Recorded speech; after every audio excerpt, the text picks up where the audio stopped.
What's up, people? Today we're talking to Francesco from UK. He is part of Cloud Security Alliance. If you haven't heard of it, you probably should know it if you're in cloud security space. We go into a few topics around whether he feels cloud security is secure or public cloud secure. And we also go into things like what he thinks multi-cloud strategy should be for an organization, especially if you're starting for the first time. Well, let's get into the episode. Welcome to Cloud Security Podcast. And today we have a special guest from UK, Francesco. And well, I have been following your work on LinkedIn for a while, Twitter for a while. For people who don't know you, how do you share who is Francesco? Thank you for having me. I think I wear many hats. So one of the hats that I wear is, of course, as probably you met me, is the head of Cloud Security Alliance for UK and Ireland. We do anything cloud related, and we try to secure and give recommendation to SME or big organization on how to secure their environment. We're not for profit, but we run a number of events, and of course we're associated with our big sister, that is the Cloud Security Alliance. That is the guys that wrote 27018 and 17 that are the standard for the cloud. So we started cloud security from the scratch. And then I think you might have come across me with the Mentoring Monday podcast, where we do similar things as you do, where we get people involved in security. We get a thought leader to come in and talk to us and talk to our community of people to start in security, and we run different teams. And of course, I'm heading the NSC 42, that is my security consultancy here in London, and we do application security and, of course, cloud security. Whatever I'm going to say today, though, it doesn't represent any of my clients or any of my organizations, so it's just purely my opinion, just to clear the record. That's fine. Let's save our backside first before we go into this. Yes. Cool. So, and cloud security is an interesting one for a lot of people, where a lot of people have different definition of what cloud security is. What does cloud security mean for you? I just strip it down even to just pure security. When I say security, just doing things right. And nowadays, security, especially when the first transformation that I've been involved in were kicking off, I had a lot of people really, especially in the security field, really scared of, okay, how do I protect my data? I used to keep it safe in my network, in my environment. Now it's going to the cloud. What is the cloud? How do I control the access? Everybody getting crazy. And we saw probably 4 or 5 years ago, the first thing blowing up with the S3 bucket completely open, and with AWS probably not taking a security strength approach on the cloud, because they wanted adoption first. Yep. So security for the cloud is really starting to consider what is effectively your client's policy, your organizational policy, what is security for you, and then applying the same non-functional requirement to each product and decide which product are you going to use, which product are you not going to use, and start small. And that's how I recommend all my clients to say, start small, start with a very thoughtful structure of product that you want to use, environment, and how do you want to configure the minimal pattern of the stuff. And it's really important to start from the foundation, because if you get the foundation wrong, correcting it down the line, like if you created a network not in a proper way, if you haven't segmented, correcting things in production is always really painful. So get some thinking cap on, especially at the beginning of the transformation. If you don't know how to, contact people that have done this, or contact the Cloud Security Alliance. We offer free consultancy to actually how to get started and how to kick off the security strategy. And there are 2 or 3 of my talks on that, on really the basic thing to do when you start a cloud transformation. What do you have to consider? Right. I didn't know Cloud Security Alliance actually had free consulting. Yeah, I mean, we run meetups. We run. If you're a member, you can come to our calls. We run members calls where you just network with people, and you can ask those questions when you have a community of people. We're on a lot of white papers, but we tend to help organizations getting up to speed with the cloud. And we partner up with AWS, Microsoft, and Google on trying to get more basic training, for example, this year in the UK, so that people can ask those questions. Taking a step back, because for people who may be new to the cloud and they may be listening to Cloud Security Alliance for the first time, people in security may have heard about it for a while. How do you explain what Cloud Security Alliance is?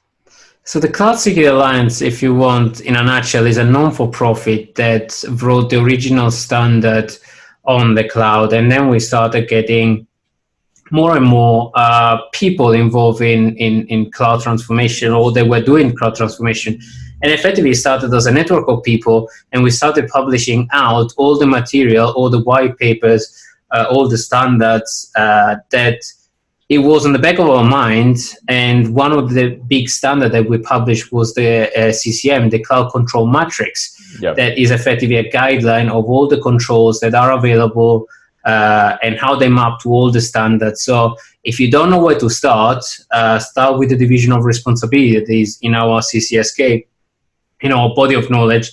I don't remember exactly the chapter, but there is a full chapter dedicated on understanding what are you responsible in from a security perspective, what your cloud provider is responsible, and then move to the next step, identifying the control, identifying the stuff. And if you don't know, find a local chapter in your country, in your area, and get in touch with the people, with the peers, and ask the question. Is there one in Australia? Probably is. I can find it out. I can find it out for you. There is not one. I probably would start. I should start one, I guess. Yeah. Maybe I should reach out to you for that separately. But yeah, no, absolutely. I can give you guidance. Perfect. I guess the next question is so we spoke about cloud security and transformation that a lot of people are going through. What is multi-cloud for you? And is multi-cloud really a thing? People should consider multi-cloud? No. Not when you start. We had a stream of, and you're going to know this about me, I'm very strongly opinionated about certain things, but we had this stream of things and people going crazy with multi-cloud. But if you just think the issue of spinning up environment in Azure with scripts and then doing the same stuff with Terraformation on other cloud, we already have two different standards of PowerShell and Terraformation, and then you have maybe abstraction layers that you put in front to actually say, you know what, I can create a script that actually configure with stuff with Azure or stuff with AWS. But this Terraformation is already behind on CloudFormation and Azure PowerShell in terms of library, in terms of service that you can use. So you have already two versions. So if you start in the cloud, just start in one location. We do it very simple. The only recommendation I might give is effectively consider backup in another environment, in another cloud provider. Always consider the cost that is involved in extracting information out of the cloud provider, because it's really easy to get data in, but it's really expensive to get data out. So you should really consider that. And the other element that I consider to excorporate from the cloud provider that can lock you in really badly is identity. So choose an external identity provider that provides you ideally with MFA. MFA all the account. If anything you do in security, just MFA all the accounts. Yeah. I'm not going to start a controversial around SMS and another form of authentication. Yeah, just some form of MFA. Just go with that. Just do some form. Just one form of MFA. If you can, just Authenticator or Microsoft Authenticator or whatever software-based authenticator you can use. If nothing, just use SMS, MFA. Yeah. But at least MFA, two-factor. Yeah, and I think because you said, curious to know, because usually people say MFA for admin accounts, say for someone who's accessing a PaaS or an infrastructure, but do you recommend using MFA for read-only users to the cloud platforms as well, or? Why not? MFA, well, ideally for anybody that has write access, because it can cause havoc in your environment, even if it's a small environment. Read-only user, enumeration. I'll just say anybody that can do enumeration is going to be a way ahead of you. So all right, so no MFA. Why not? No, Yes, sorry. yes. So yes, MFA, no MFA. Yes, MFA to everything. If you need to choose because you have license, because you have reason to not apply MFA everywhere, I would say start with the right only account, with the right accounts. So admins or sub admin account of a subscription or Yep. domain. Now, I guess to your point, multi-cloud may not make sense in the beginning. Once you grow big enough, like I guess big four bank or consult, or not consulting firm, but more internet companies. At that stage, does multi-cloud still make sense for you? I guess for Still doesn't. I mean, on certain exception, like I've seen CRM on the cloud that leave them have their life on a different cloud provider. I've seen backup on a different cloud. I see identities, but the bulk of it, yeah, because of all the automation, because of all the customization on the script, tend to ultimately land on one provider. And even in big organization, what I've seen is you have stream of thoughts and stream of pieces of the organization that goes completely on one cloud or completely on another cloud, but you don't see much hybrid in a single one. If you take, for example, I don't know, probably the top three American banks, without naming names, they're on AWS.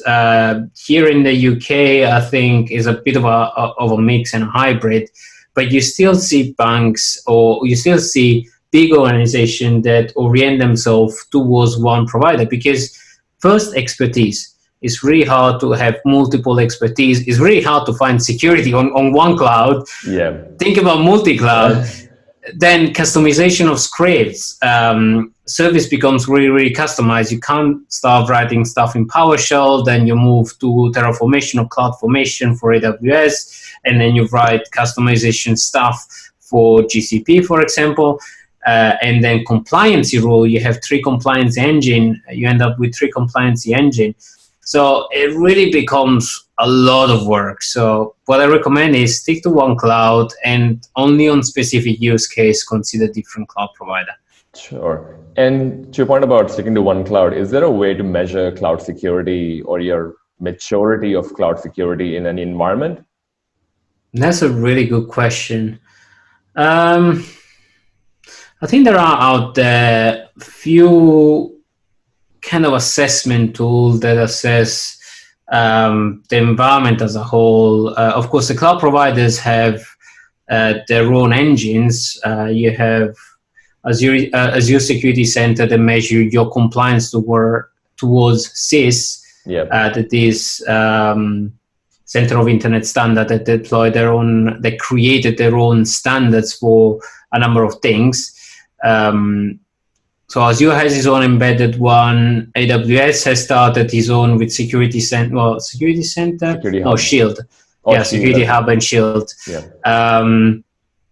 I think Salesforce has started towards that direction. GCP has Forseti, that is a configurable rule engine where you can configure your own set of rules. So you can achieve kind of an assessment of compliance. But the majority of stuff that I see is manual compliance, manual assessment, and the CCM can offer for manual audit and manual assessment a good guideline of have you considered this, have you considered this, have you considered this, and considering it has multiple domains, yep. From backup to accounts to encryption and stuff like that. You cannot have a one-stop shop where you can audit your environment and then get better at it by automating that audit with this compliance engine. Right. And how often do you recommend, how pen test kind of happens every time there's a change in design? Similar to that, there's an audit that happens once you wish. Yeah, you wish. Yeah, you wish. In an ideal world, I'll just say it that way. In an ideal world, pen test would happen when a design changes or a new platform kind of comes in. How often do you recommend people do assessments of their cloud security maturity? I would say once or twice per year when they're starting, or maybe more frequently, depending on the number of service they introduce. If you're doing a good initial assessment and initial strategy and transformation, then you don't need to do that more often because you have already decided the number of service that you introduce. Continuously assess the service. So whenever you introduce new service, make sure that they are compliant with your own policy, and then assess the environment as a whole. So if you think about it, a design for the environment wouldn't change that frequently. You have probably the 3-tier or the 2 tiers, the connectivity, that wouldn't change that frequently. What it changes is the service that you have inside and how you harden the various, application or how do you use the various service. So that recertify frequently, once or twice per year. And ideally, you will run continuous compliance with the engine that I just mentioned, like for SETI, for GCP, for example. When you start creating rules like, I don't want any, in this environment, I don't want anything that is web facing. You can create a rule to actually say, I don't want any connectivity or any route that goes outside. Yeah. That continues the assessment that you don't have to assess yourself. That's right. And I think that's kind of where being more cloud native and using services from the cloud kind of makes sense as well, because to your point earlier, all three cloud providers, or at least all the three major public cloud providers, are offering services where you can kind of do an assessment. You don't have to go to an external person. You can set the foundation right and ongoingly measure them yourself. I think that's kind of like the key for why if they not use it. What I tend to use, the controversial argument, go external if you need funding from your board. So do an external assessment, do a pen test if you need to demonstrate from an external party that tells you exactly the stuff. But assess the things yourself or do continuous compliance, because there is nobody better than yourself on telling what security is for your organization. That's right, especially with the context as well, because to your point, a pen test report would be generic for, oh, this is public, but it's supposed to be public. It's something that the company would know, but not the pen tester. That definitely makes sense. You have to tell the pen tester those information. So either way, you're better off achieving continuous compliance and doing an assessment yourself.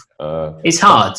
It's definitely hard. But with the stuff that the Cloud Security Alliance introduced, and the more we're gonna, in terms of white paper and recommendation that we're gonna introduce, at least you have a way forward. Do you see, I guess, to your point earlier about a lot of organizations tend to go towards one particular cloud and some of them diverge and become hybrids. Is there a trend you're seeing between, because you do a lot of talking in US as well, like you see a lot of events. What is the trend you're seeing in terms of I don't want to say who's winning public cloud race, but what do you see as like a upcoming thing? Because I guess we have a lot of listeners who may be starting off in cloud security, and they may be like, we spoke about a lot of services offline, that, how many services being released by AWS, Azure, Google Cloud. Where do they go for, where should they start, I guess? So someone who's looking at doing something in cloud security, where should they be focusing on? So what I'm going to say is just purely observation that I've seen here and there. It's not just any representation of the Cloud Security Alliance or my clients. So with that out, I will definitely say that I've seen a very, very, very strong presence on AWS in the US, with the pure reason because they started there, they attacked the market there. So they crafted the sales specifically for that market. In fact, it's pretty much engineering led. The US has a very strong engineering mindset and product mindset. So that is a really strong and powerful combination. If you go to Europe, where you have less engineers or less development happening all the time, and Microsoft is more embedded in the enterprise, naturally, Microsoft has landed with Azure Active Directory and Office 365 things naturally. So have landed things naturally, and then it expanded from there with Azure. And Azure was just a backend of Active Directory. Then you had Office 365 taking over, and then Azure expanding in the number of services really in the last 3 years. Asia and Australia, I think Australia is pretty much aligned with the US in the use of AWS. Asia is a bit of a mixed bag, but I don't have an eyes on it.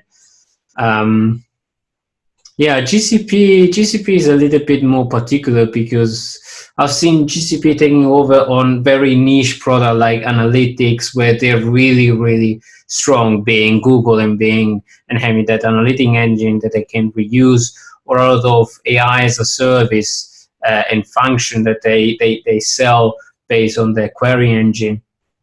But it's definitely taking speed and pace with the compute engine and the kind of service they're introducing. So it's a little bit lagging behind, but it's taking over. But it really depends on how your company is structured.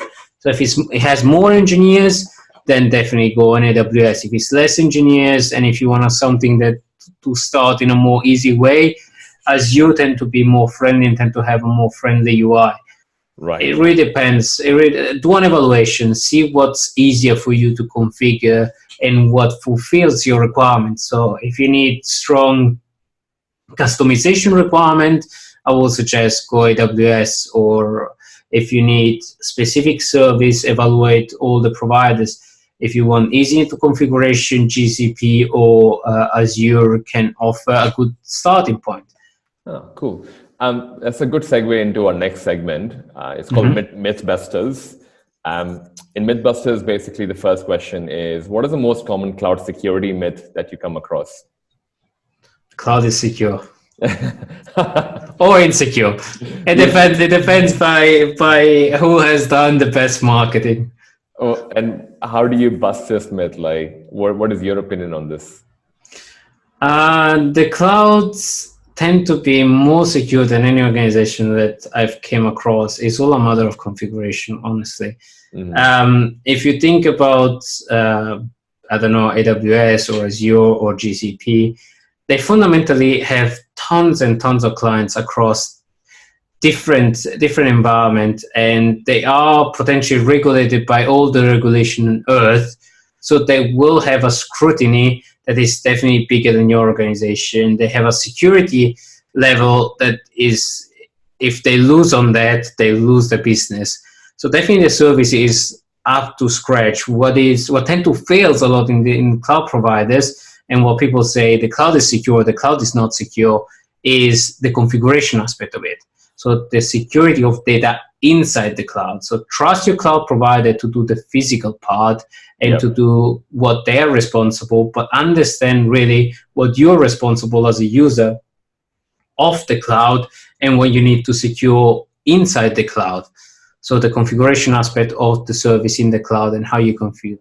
Cloud is nothing different than a data center somewhere else. It's just that they put an API in front of it. That's so that you can configure it programmatically. That's all.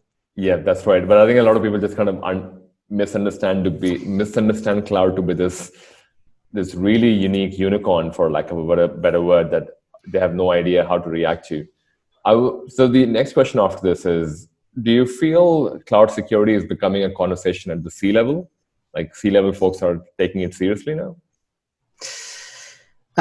It depends. It depends by the business. It depends how well educated the business is on the specific subject. I see a lot of buzzword and hype happening on the cloud, where somebody goes to a conference and all their peers are cools and they're doing cloud stuff. Hence, it comes back and say, we shall be cloud.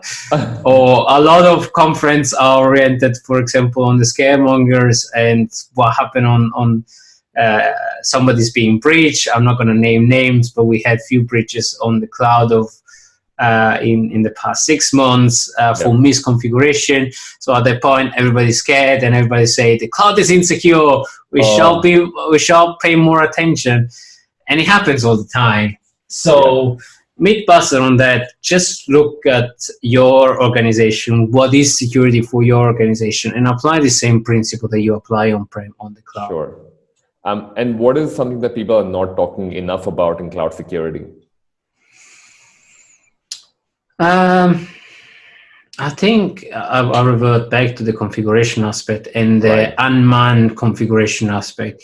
So a lot of the issue, well, if anything, 99% of the issue that and breaches that we've seen in the cloud was because somebody configured something in a different way that wasn't secure.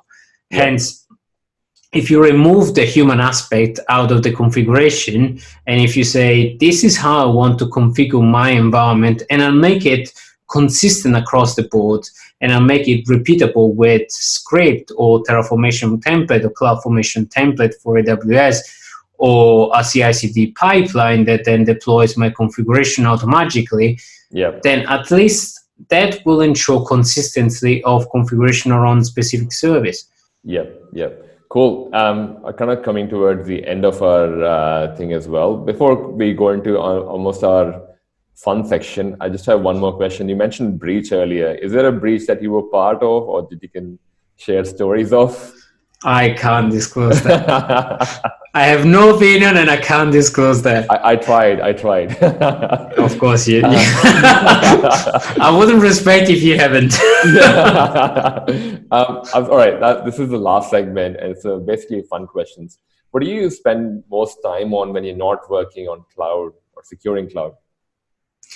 I spend tons of time on community events. So I do a lot of public speaking. I do a lot of mentoring. So I have 4 and 5 mentees. I try to get preference to women in cyber. So I'm a big sponsor of women in cybersecurity. My main mentor, Jane Franklin, is a woman, and I massively respect her for all the work she does. So I've taken on me to actually mentor other female mentees. Is extremely challenging being a male aligned in this world, but it's getting better. So I do a lot of community events. I do a lot of talks. So I partner up with recent Flatiron School. So I do a lot of talks on their engineering community to get them up to speed on security. Follow Fridays, a lot of videos. I'm constantly on social medias, conference, and when I'm not doing that, I'm either in the gym or running, or I try to carve out a little bit of time for myself when I'm traveling and trying to enjoy the place. I'm a big whiskey fan, so I have a huge whiskey collection. If you can see down there. There's a massive cabinet down there of whiskey. So I'm collecting whiskey, and I go with my friends enjoying whiskeys around the world. So I start a small whiskey community around the world. No, that is pretty awesome. I'm a big whiskey fan as well myself, so I can totally appreciate that. Which one is your favorite?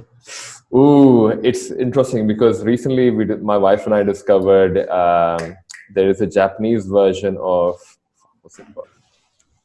I have to come back with you. I'll send you a picture of it. But I think I bought it at the airport, and it like really, anyway, I can go on about this and just spend the whole rest of the podcast talking about whiskey. I guess, and just want to quickly shout out to Jane Franklin as well, because we had her as a guest a few episodes ago, but she was a pretty lovely lady.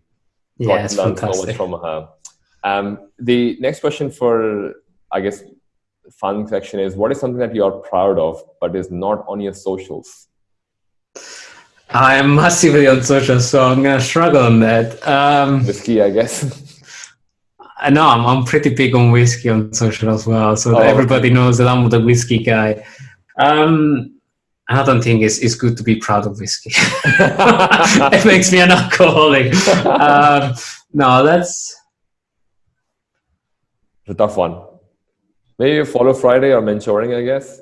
Yeah, I mean, a lot of my life has been a lot on social, so I've been massively public on the activity. If I can take anything, is the satisfaction of any mentee that says how much I've done for them and the recognition. So sometimes, you're on the stream of thoughts, you're doing, and you don't recognize anymore the work that you do or how much you give back to people. And when somebody actually recognize the effort or recognize the good thing that comes from you, or somebody new just says, for example, I really appreciate the podcast. I think it has given me a lot. Those kind of things I'm really proud of, because first of all, it shocks me because I'm so much into it. It comes naturally. So it's the gratification that comes back from it. And it's also giving back. So cool.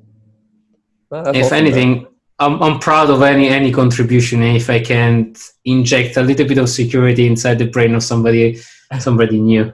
somebody to use as MFA or locking the Yes, when they walk yes. away. That's a great. We actually did run a massive campaign, MFA everything, and we got 2 or 3 companies with Tanya, Jim, and John to actually start offering MFA as part of us bashing them. Oh, that's So actually awesome. yeah, if people can start asking for MFA globally, then company will start listening and we start deploying MFA more frequently. So if anything, if your organization doesn't offer MFA, start bashing at them and say MFA everything or offer MFA to everyone. Yeah, fortunately, we do a lot of. I think I've been hammering MFA and locking machines for a while, which is those are the top 2 things on my mind every time I talk about this basic security hygiene. Last question: what is your favorite cuisine or a favorite restaurant? I'm Italian, so I'll lie if I say that I don't like pizza or Italian or pasta, but I am a massive fan of Thai. Really? Thai food? Well, I was in Bangkok for almost a year. I was stationed in Bangkok with the UN for almost a year. So I really started enjoying the Thai cuisine, and it's really spicy food is one of my thing.